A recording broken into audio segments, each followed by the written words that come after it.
죄와 사망의 권세를 물리치시고 부활하신 우리 주님을 찬양하며 다시 한번 우리 주님께 영광의 박수 한번 돌리십시다.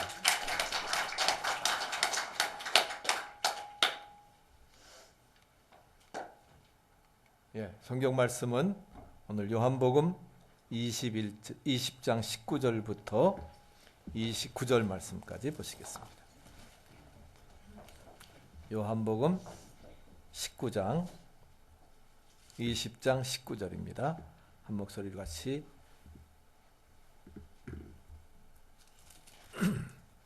봉독하시죠.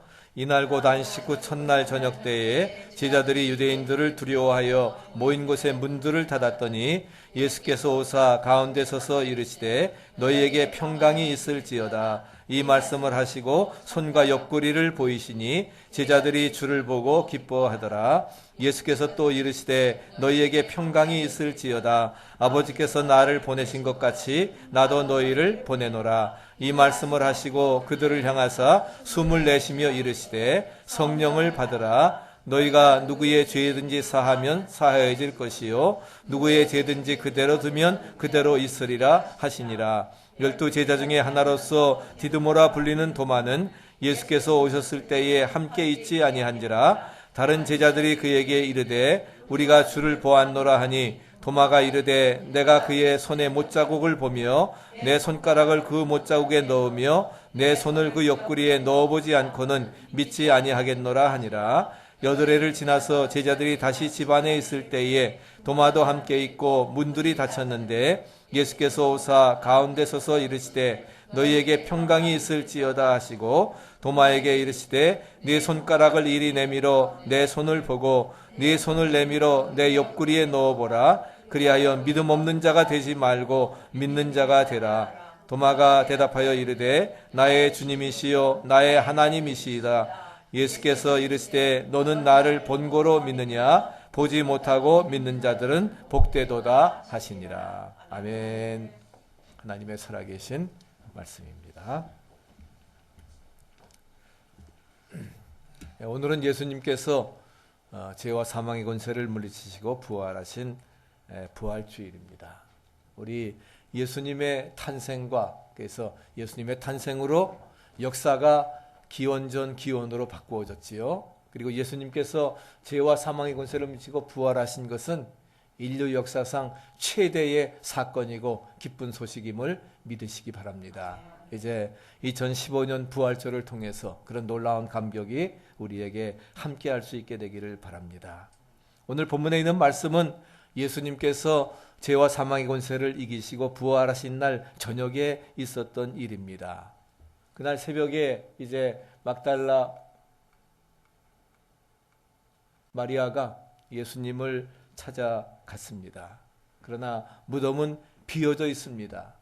이제 혼자 굽으려 울고 있는데 그런데 예수님께서 나타나셨습니다. 그리고서는 이 기쁨의 소식을 증거하는 증인이 되었던 것입니다. 그 베드로가 이제 베드로와 제자들이 달려가서 무덤 속에 예수님의 머리에 쌌던 수건과 삼배가 개켜 있는 것을 보고서 예수님께서 말씀하신 대로 부활하신 줄을 알았습니다. 제자들은 돌아갔지만은 이제 마리아는 그 무덤의 앞에서 울고 있는데 예수님께서 나타나셨습니다. 그래서 부활의 주님을 만나게 됩니다. 내 몸에 손을 대지 말라. 영광을 아직 이루지 못했다 하시면서 그리고서는 너는 가서 제자들에게 이 기쁨의 소식을 증거하라고 말씀하면서 너희들도 먼저 갈릴리로 가시겠다 말씀하셨습니다. 너무 기뻐서 제자들에게 주님을 만난 일과 또 주님께서 하신 말씀을 전했습니다. 사실 예수님이 십자가에 못 박혀 돌아가신 다음에 제자들은 무서워하며 불안해했습니다. 유대인들이 예수님을 죽였으니까 이제는 우리들까지도 죽일 것이다. 다음 차례가 자기들이라 생각하면서 어려움이 닥칠 것을 예감하고 두려워하면서 문을 꽁꽁 잠그고 있었습니다. 그날 밤도 문을 잠그고 있을 때에 예수님께서 들어오신 것이지요. 숨을 죽여가면서 바깥 작은 소리에도 놀라게 되고 우리를 잡으러 온 것이 아닌가 생각했는데 그런 긴박한 상황에 있는 제자들에게 예수님께서 나타나셨고 오늘 제자들을 향해서 세 마디 이제 말씀을 해주신 내용이 바로 본문의 말씀입니다. 함께 이 말씀을 생각하면서 은혜를 나누고자 하는데, 첫째는 이제 무엇입니까? 너희에게 평강이 있을지어다. 에이레네, 너희에게 평강이 있을지라 말씀하시고, 두 번째는 숨을 내쉬면서 성령을 받으라 말씀하시고, 마지막 세 번째는 아버지께서 나를 보낸 것 같이 나도 너희를 보낸다고 말씀하시면서 파송의 명령을 주셨습니다. 그래서 너희에게 평강이 있을지어다, 성령을 받으라, 그리고 나도 너희를 보낸다고 하시는 그 세 마디 말씀 함께 생각하면서 부활절 메시지를 받고자 합니다. 첫째는 너희에게 평강이 있을지어다 하시는 말씀입니다. 우리가 흔히 쓰는 안녕하십니까 하는 그러한 이야기입니다. 유대인들은 지금도 만나고 헤어질 때마다 이 말을 에이레네, 안녕하십니까 라고 하는 말을 씁니다. 샬롬, 지난밤도 평안하셨습니까? 평안하게 잘 잤냐 하는 것이지요. 그런 뜻인데, 주님께서 부활하신 자들에게 주님께 제자들에게 나타나셔서 주신 이 말씀은 그저 단순한 인사가 아니라 깊은 뜻이 거기에 담겨져 있습니다. 두려워하는 제자들에게 너희들이 그 공포와 두려움 속에서 해방되기를 바란다고 하는 말씀뿐만이 아니라, 하나님께서 너희의 모든 선한 것을, 너희에게 필요한 모든 선한 것을 해 주시기를 바란다고 하는 그 뜻이 거기에 숨겨져 있는 것입니다.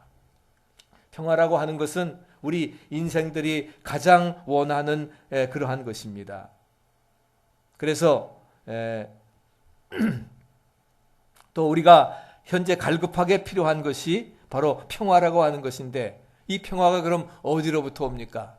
우리 마음속으로부터 옵니까? 우리가 만들 수 있는 것입니까? 아니라 하는 것입니다. 이 평화는 하늘로부터 옴을 여러분 믿으시기 바랍니다. 그래서 예수님께서 그제 베들레헴에서 태어나실 때에 들에서 양을 치는 목자들이 천군 천사의 그 노래하는 소리를 듣지요. 지극히 높은 곳에서는 하나님께 영광이요, 땅에서는 기뻐하심을 입은 사람들 중에 평화로다. 하늘에는 영광이요, 이 땅에는 평화라고 했습니다. 지난주일 예수님이 입성하시면서, 예루살렘에 입성하시면서 사람들이 환호하면서 뭐라고 했습니까? 하늘에는 평화요, 가장 높은 곳에는 영광이로다. 아멘. 예, 바로 우리가 주님께서 우리에게 주시는 평화와 평강임을 우리에게 말씀해주고 있습니다. 주님은 평화의 왕으로 오셨습니다. 그리고 하나님과 우리를 평화케 하시기 위해서, 화목케 하시기 위해서 십자가를 지고 죽으셨습니다. 그러나 사흘 만에 부활하셔서 잔잠들의 첫 열매가 되시고 우리에게 영원한 평화를 허락해 주시는 평화의 왕이십니다. 그러므로 어제나 오늘이나 주님을 영접하는 사람에게는 참 평안이 있음을 믿으시기를 바랍니다. 주님이 못 박이시기 전에도 제자들에게 고별 설교 중에 말씀하십니다. 요한복음 14장 27절에 평안을 너희에게 끼치노니 곧 나의 평안을 너희에게 주노라. 내가 너희에게 주는 것은 세상이 주는 것 같지 아니하니라. 너희는 마음에 근심도 말고 두려워하지도 말라. 나의 평안을 너희에게 주는데, 그 평안은 세상이 주는 조건적인 평안이 아니라 하는 것입니다. 어떠한 환경과 상황 속에서도 느끼는 평안이라고 하는 것을 기억하고 그 평안을 가지고 승리하며 살아가라 말씀하십니다. 십자가를 지시기 전날 겟세마네 동산으로 나가기 전에도 예수님께서는 이제 평안을 말씀하셨고, 이제 부활 이후에 다시 그 평안을 재확인시켜 주시는 것입니다. 예수님의 제자들 사이에도 그 누가 높으냐 하는 것 때문에 서로 시기하고 다툼이 있었습니다. 그래서 이제 예수님은 십자가 지러 간다고 하는데, 그러면 좌의정 우의정은 누가 하느냐 하고 다툼이 있었지요. 그때 주님께서 말씀하시기를 뭐라고 했습니까? 누구든지 크고자 하는 자는 섬기는 자가 되어야 되고, 섬기는 자가 큰 자다라는 것을 말씀을 하셨습니다. 그래서 제자들 가운데 나타난 예수님의 첫 말씀이 바로 평안을 빌었던 것입니다. 왜? 다툼이 있는 자리에는 결코 평안이 없기 때문입니다. 항상 불안과 초조만이 연속되기 때문입니다. 악한 마음을 자라고 남을 미워하게 되는 것입니다. 우리 현실과 같이 다른 사람이 잘 되면 배가 아프고 시기하고 서로 자기가 제일이라고 하는 교만한 사람들로 가득 찬 이 시대에 꼭 필요한 말씀이라 생각되어집니다. 예수님께서 달리신 십자가를 보면은 십자가는 우리에게 깊은 의미를 줍니다. 종적으로는 하나님과의 그런 사랑의 관계를 우리에게 말씀해주고 있는 것입니다. 횡적으로는 사람과 사람과의 평화를 말씀해주고 있습니다. 하나님과 우리 평화케 하셨습니다. 화목케 하시는 화목제물, 사람과 사람들, 원수들과 화해하는 역사가 바로 십자가 사건을 통해서 이루어지게 되었던 것입니다. 이 시간에 우리는 눈을 들어서 주님이 두 손의 못자국을 옆구리에 창자국을 바라보고 나를 위해 지신 십자가를 바라보면서 나도 내 몫의 십자가 지고 주와 함께 죽고 그런 자만이 주님과 함께 부활의 영광에 참여함을 믿으시기를 바랍니다. 그리고 주님이 십자가를 지심으로 우리에게 화목해 주시고 평화를 주신, 그래서 모든 믿는 자들에게 주시는 평안을 받아 누리면서 우리 모두 평화의 삶을 살아가야 될 것입니다. 부활하셔서 살아계신 주님이 나와 함께 계시기 때문에 우리는 담대하게 내일을 대면해 나갈 수 있다는 사실입니다. 그래서 우리가 부활절이 되면은 에그 헌팅을 아이들이 많이 합니다. 이 달걀을 칠해가지고서 글씨를 써가지고서 이렇게 하는데 이 에그 헌팅의 유래가 어떻게 나왔는가? 물론 이제 알에서 이제 병아리가 깨어나는 그것을 부활로 하나의 상징할 수 있겠지요. 그러나 그 색달걀의 이야기는 로자린드라고 하는 가정의 이야기입니다. 그녀의 남편이 십자군 전쟁에 출전을 한 사이에 그 영지의 하인들이 반란을 일으켜가지고서 그 땅을 빼앗고 이제 그 로자린드를 내쫓아 버렸습니다. 그래서 결국 다른 마을로 가게 되었는데 다른 친절한 사람들의 도움을 통해서 이제 닭 몇 마리를 주어가지고서 그걸 키우면서 살 수 있도록 그렇게 생활 대책을 마련해 주었습니다. 그래서 한 번은 이제 부활절을 맞으면서 그 은혜를 갚기 위해서 로자린드는 계란을 조금씩이나마 이제 이렇게 삶아가지고서 예쁘게 칠해가지고서 자기 집의 가운, 즉 하나님의 보호의 손길이 함께 하시기를 바랍니다. 하나님의 사랑의 손길, 보호의 손길이라고 하는 자기 집안의 가운을 글을 써가지고서 이제 은혜 받은 그러한 사람들에게, 주민들에게 나누어 주었습니다. 그런데 어머니가 병으로 위독한 소년을 만나서 그 계란을 그 소년에게도 주면서 그 아픈 어머니를 동양하고 효도하라고 이렇게 말씀을 했습니다. 근데 그 소년이 계란을 들고 가는데 어떤 노병사가 병과 굶주림으로 길가에 쓰러져 있었습니다. 그 소년은 그 계란을 그에게 주었습니다. 계란을 받은 노병사는 그 계란에 새겨진 글이 하나님의 보호의 손길이 함께 하시기를 바란다고 하는 게 자기 집 가운인데 어떻게 이 가운이 계란에 써있나 해가지고서 깜짝 놀라서 이 계란이 어디서 났느냐고 물었더니 소년이 여차 해가지고서 내가 얻었다고 하면서 저 이웃 마을에 아주머니 로자린드 이야기를 해주었습니다. 노병사는 힘과 용기를 얻어서 그곳을 찾아가서 사랑하는 아내 로자린드로 만나게 되고 또한 잃어버린 땅도 다시 찾게 되었다 하는 것입니다. 이것이 바로 부활절 달걀의 유래인데, 그래서 우리가 마치 병아리가 21일 만에 깨어나서 새 생명을 얻는 것처럼 우리도 그런 부활의 기쁨과 감격을 함께 전하면서 그런 생명을 이루어 나가는 그러한 복된 삶이 우리에게 되어져야 되리라 믿습니다. 두 번째는 성령을 받으라 우리에게 말씀하셨습니다. 제자들에게 나타나신 예수님께서는 숨을 내쉬면서 먼저 두려워하는 제자들에게 에이렌의 평강을 먼저 기원합니다. 그 다음에는 숨을 내쉬면서 성령을 받으라 말씀하셨는데, 요한은 창세기 2장에 나오는 그러한 말씀을 생각하면서 아마 이 말씀을 기록했을 것입니다. 하나님이 사람을 창조하실 때에 당신의 형상대로 흙으로 빚어서 만든 다음에 그 다음에 뭐예요? 그 코에다가 생기를 불어넣으시니 생명이 된지라. 할렐루야. 생기를 불어넣어서 생명이 있게 하셨습니다. 그렇기 때문에 사람은 육체만 가지고서는 살 수가 없습니다. 영을 불어넣어야 된다 하는 것이지요. 그래서 예수님께서 말씀하시기를 뭐예요? 성령을 받으라고 하는 것입니다. 성령을 받아야만이 중생의 역사가 일어난다는 것입니다. 오늘 세례 받으신 분처럼 우리가 뭐예요? 정말 물 세례를 받는 것처럼 성령의 세례를 받고 물과 성령으로 거듭나지 아니하면 하나님 나라에 들어갈 수 없다고 하신 것처럼 우리가 물과 성령으로 중생의 역사를 경험할 수 있어야 되는 것입니다. 에스겔 37장도 마찬가지입니다.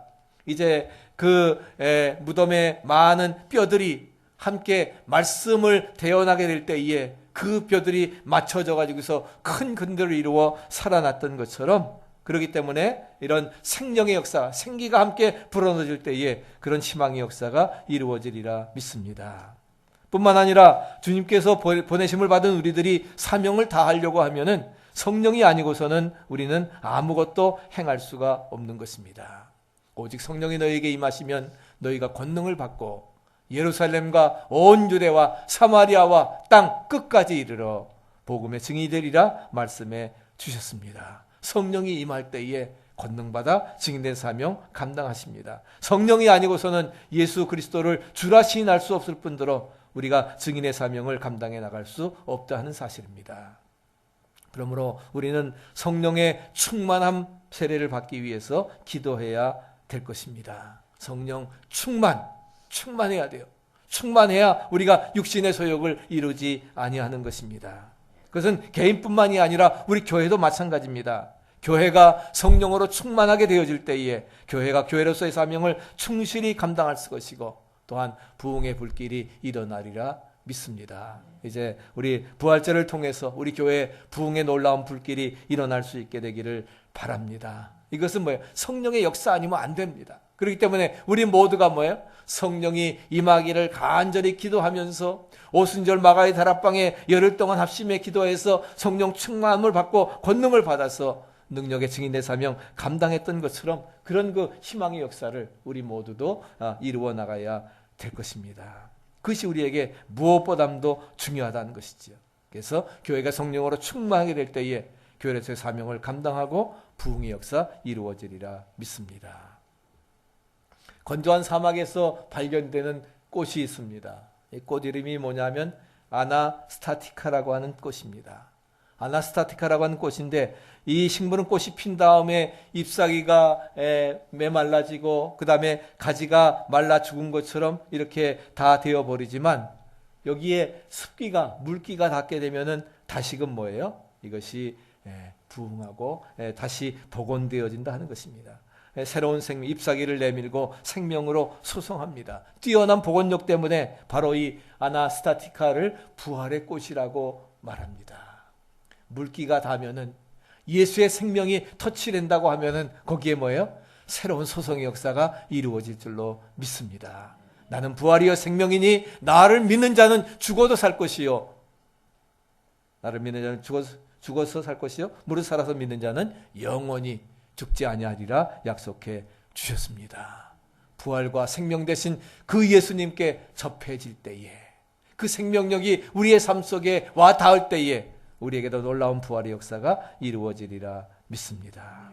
비록 우리가 낭망하여 죽은 것 같고 비록 비참한 환경 속에 처해 있다 할지라도 예수의 생명의 메시지를 함께 들으시기를 바랍니다. 그리고 생명의 말씀을 듣고 영원한 생수의 강을 체험하게 된다고 하면은 우리의 영혼도 급속히 소생하게 되어지리라 믿습니다. 사망에서 생명으로 죽음에서 희망으로 가득 타는 것이 바로 성도들의 특징입니다. 우리 성도들은 그런 부활의 신앙을 가지고 모든 어려움들을 극복해 나가야 될 것입니다. 성령은 두 가지 결과를 우리에게 가져옵니다.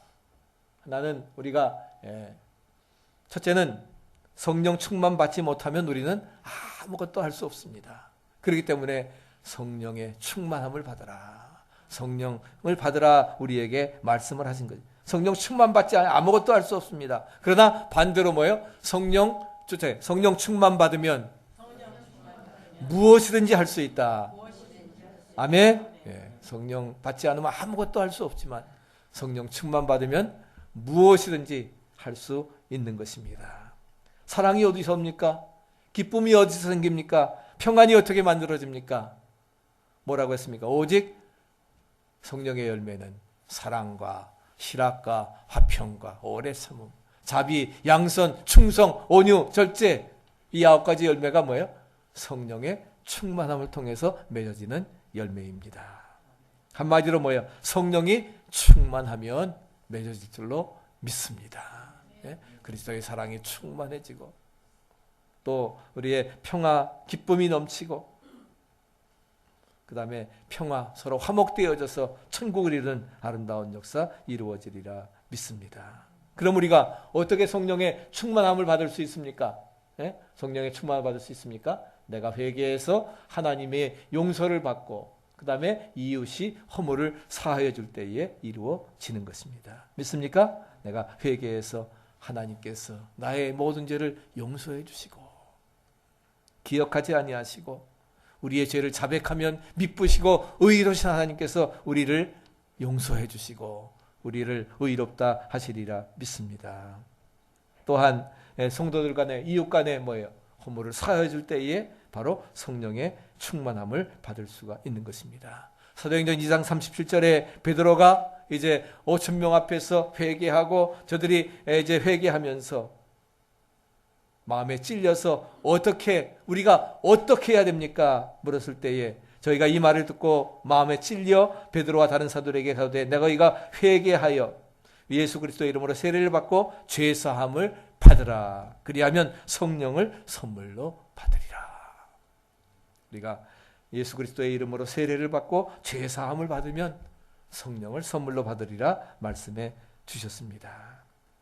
예수님을 이미 구주로 영접하여 사는 하나님의 자녀인 우리에게는 이미 성령께서 내주에 계심을 믿으시기 바랍니다. 그리고 성령 충만함에 항상 힘쓰시기를 바랍니다.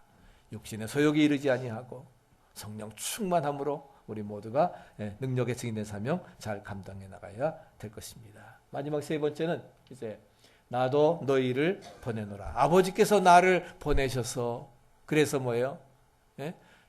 십자가로서 구속의 사역을 완성하시고 이제 부활 승천하시게 되는 것처럼 아버지께서 나를 파송해 주신 것처럼 나도 너희를 파송하노라. 나도 너희를 보낸다고 주님께서 말씀하십니다. 하나님의 계획 파송을 말씀해 주고 있습니다.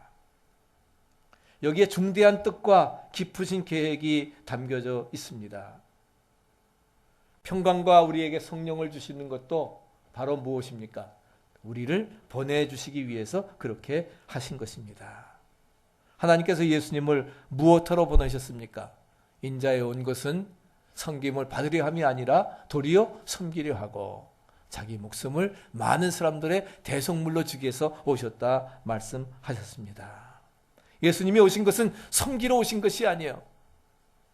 섬김을 받으러 오신 것이 아니라 섬기러 오셨고 마지막에는 자기의 몸을 찢어서 대속물로 주어서 많은 사람들을 구원케 하기 위해서 오셨다 하는 사실입니다.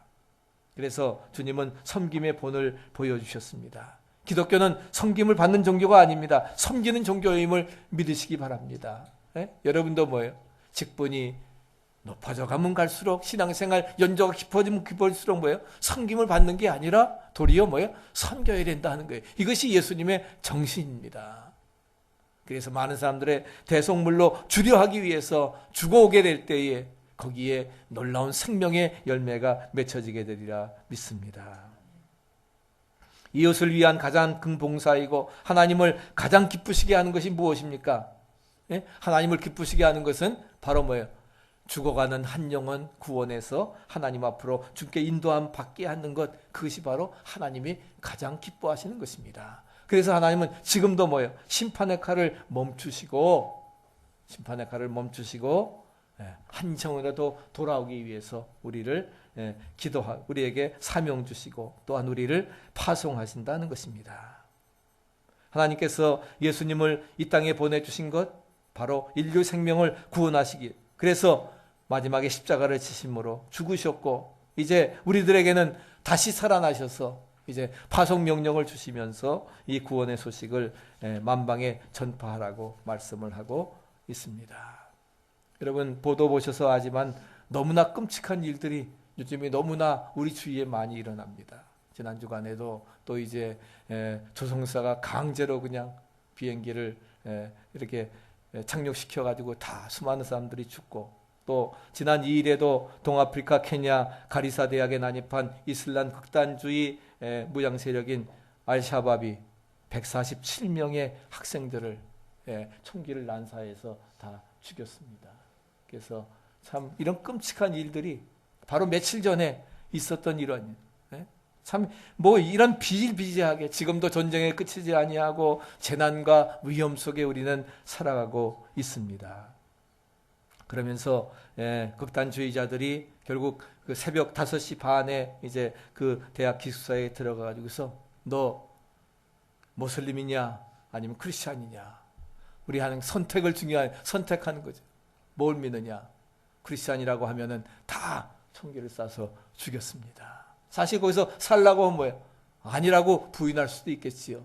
그러나 그 수많은 사람들이 부정하지 아니하고 크리스찬이라고 하면서 147명이나 이렇게 죽임을 당했던 것입니다. 13시간 동안의 인질 학살극으로 147명이 숨졌고, 그래서 지난 그 98년에 나이로비 차량 폭탄 213명이 사망했던 그 이후에 최대 인명 피해고, 그 다음에 이 알샤밥은 그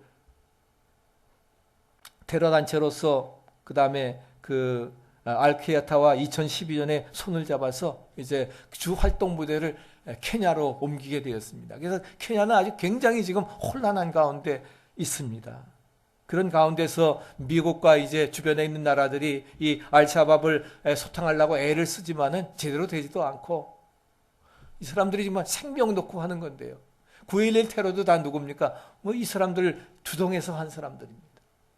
그렇다고 하면 오늘 뭐예요? 이것이 케냐뿐만이 아니라 오늘 요 필라에도요, 이 무슬림들이 와가지고서 너 크리스찬이냐? 물었을 때 우리도 만약에 뭐야? 나도 크리스찬이라고 하면은 그냥 난사할 수 있는 겁니다. 그렇지 않습니까? 얼마든지 그런 가능성이 있다는 거예요. 이것이 그럼에도 불구하고 우리가 정말 주님의 파송받은 그런 일꾼으로서 우리 모두가 예수 그리스도를 부인하지 아니하고 믿음으로 우리가 살아갈 수 있을까? 정말 순교의 믿음을 가지고 살아갈 수 있을까?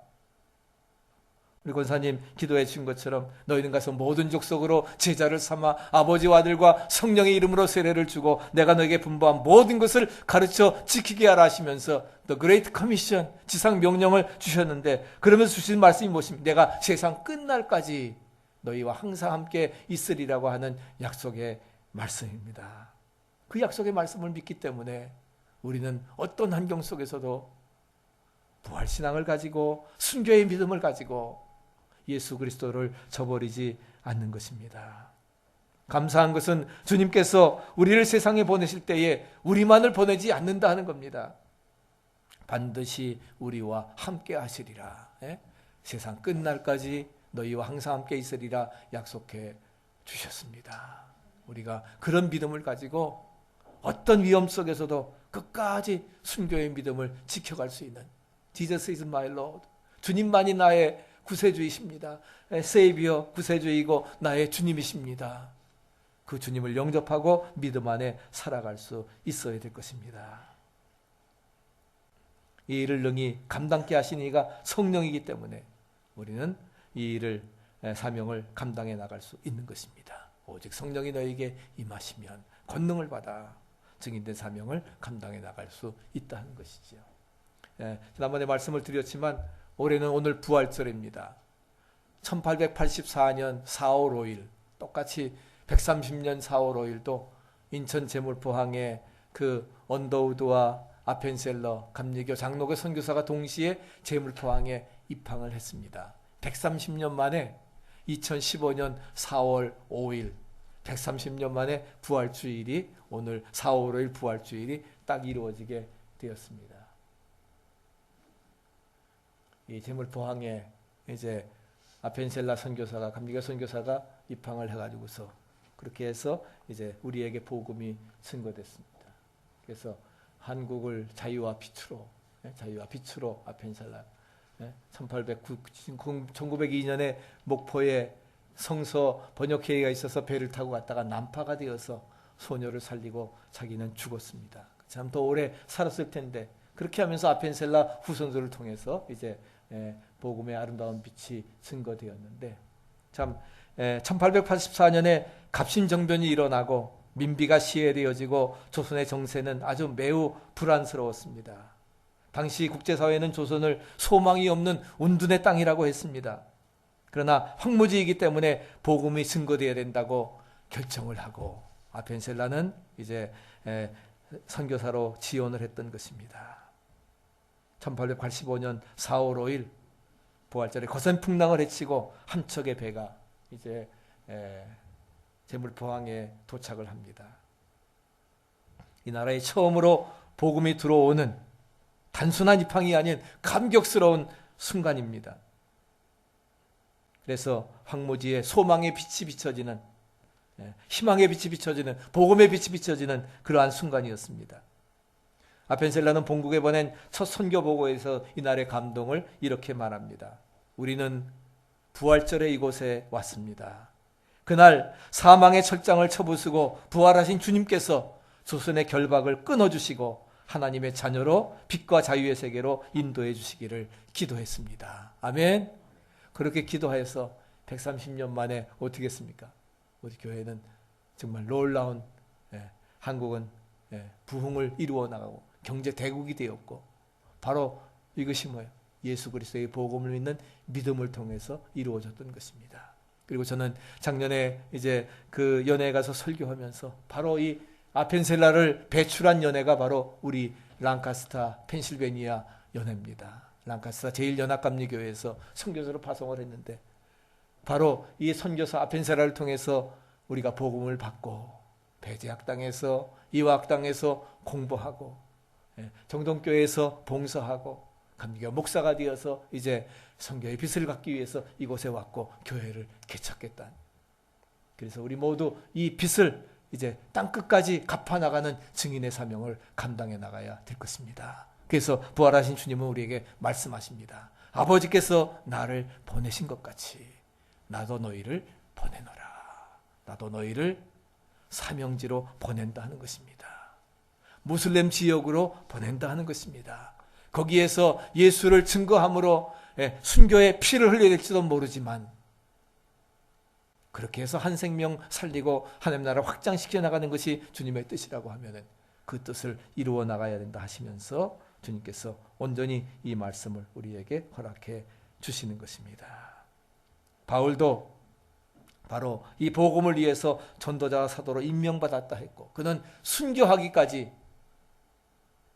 그의 생명을 바쳐서 예수 그리스도의 복음을 증거했던 것입니다.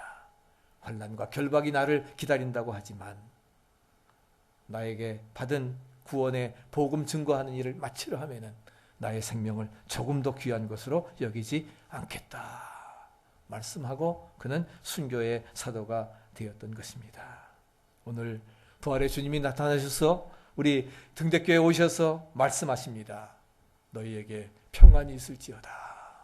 여러분 두려워하지 마시고 불안해하지 마시고 주님이 주시는 평안 넘치시기를 축원합니다. 세상이 주는 평화가 아닙니다. 어떤 환경 속에서도 평화를 누리고 그 다음에 권능받기 위해서 뭘 받으라? 성령을 받으라. 성령 충만 받으시기를 축원합니다. 아버지께서 나를 보내신 것 같이 나도 너희를 보내노라. 우리 모두 주님의 사명을 받아서 땅끝까지 복음을 증거하면서 부활의 은혜와 축복이 넘치시기를 간절히 축원합니다.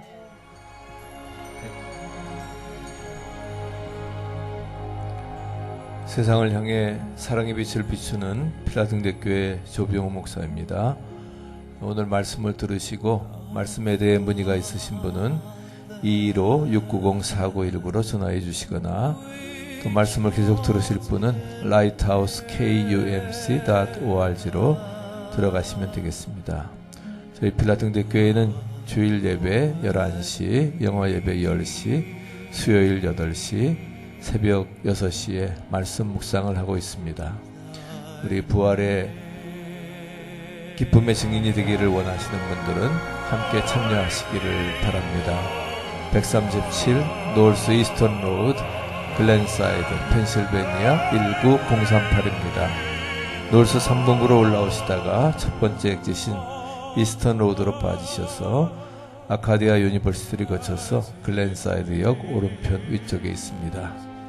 부활의 기쁨이 여러분들에게 넘치시고 우리 모두 부활의 기쁨을 증거하는 증인의 사명을 감당하여 주님께 영광 돌리시기를 축원합니다.